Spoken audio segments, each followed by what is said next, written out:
फिन खेबसेबाव मोनसे बाखनायजाथाव हाबा बे बाराव बे बाखनायजाथाव हाबाया सरखारनि नङा कक्राझार सहराव थानाय माखासे सुबुंनि हानजायासो बे बाखनायजाथाव हाबाखौ मावदों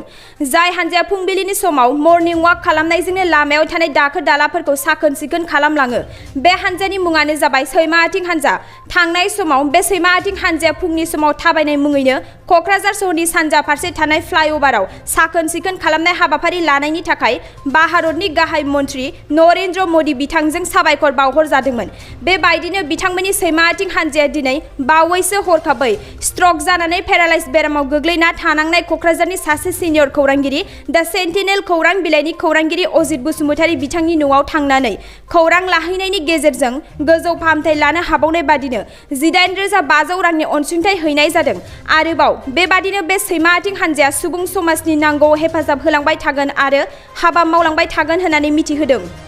जोबोर गोजोननाय दङ माने दासिमाव आङो एसे मोजाङाव फैबाय जाजेननायाव जेरैबायदिमोन आं रायलायबो हायामोन लेफ्ट साइड आगसि फारसे आथिंबो आखाइबो एसे बोरैबामोन आंनाव एनार्जि फैया बोलो गैया बेबायदि जादोंमोन दासिमाव आङो दा एसे मोजाङाव दङ आं एसे थाबायनोबो हायो बे आरोखि दिनै फुङावनो जोङो बे सैमा आथिं ग्रुपआ आगोलनिफ्रायनो बुंखानाय दंमोन जोंहा आरो एसे बिथांनि बे बेमारावहाय जे बिथाङा दि माबायाव गोग्लैना दंमोन पेरालाइसआव दा बावहाय जोङो ज' सानखांलायनानै एसे कन्ट्रिबिउसन जों बिथांनो होननानै दिनै फुङावनो बिथांनो होफैदों आरो जोङो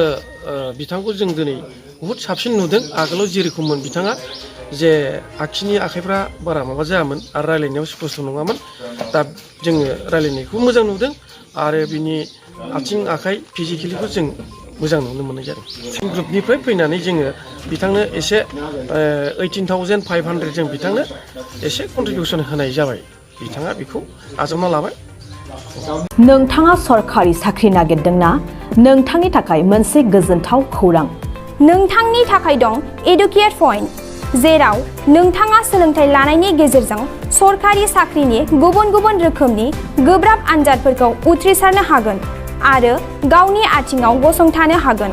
बे एडुकेट पइन्टआव नोंथांमोना SSC bank PO bank clerk bank एसअ UPSC FSC defence railway state insurance एएअ एडिअ एसिस्टेन्टजों लोगोसे स्टेट लेभेल जब आरो माखासे सरखारि साख्रिनि आनजादाव गोनांथि जानाय आयदाफोराव सोलोंथाइ लानो हागोन मख'नो गोनांदि बे सोलोंसालियाव साख्रिनिल' नङा बेयाव MBA आरो सैनिक स्कुल बायदियाव एडमिशननि थाखाय एन्ट्रेन्स होनो थाखायबो सोलोंथाइ लानो हागोन बे सोलोंसालियाव गाहाम थाखो खथानि सुबिदा दं आरो सम मथे नोंथांनि सोलोंथाइखौ बे सोलोंसालियाव होनाय जागोन बेखौबो मिथिनांगोन दि बे एडुकेट पइन्टआव सोलोंथाइ लानानै बावैसो 2021-22 इं मायथाइनि एसएससि जिडिनि आनजादाव गासै 11 सा सोलोंसाफोरा उथ्रिसारनो हादों बारा नङा गासै 15,000 रांजोंनो नोंथाङा बे सोलोंसालियाव 6 दानसिम सोलोंथाइखौ लानो हागोन बे सोलोंसालिया क'क्राझार बरपेटा रड गलपारा आरो बङाइगावआवबो दं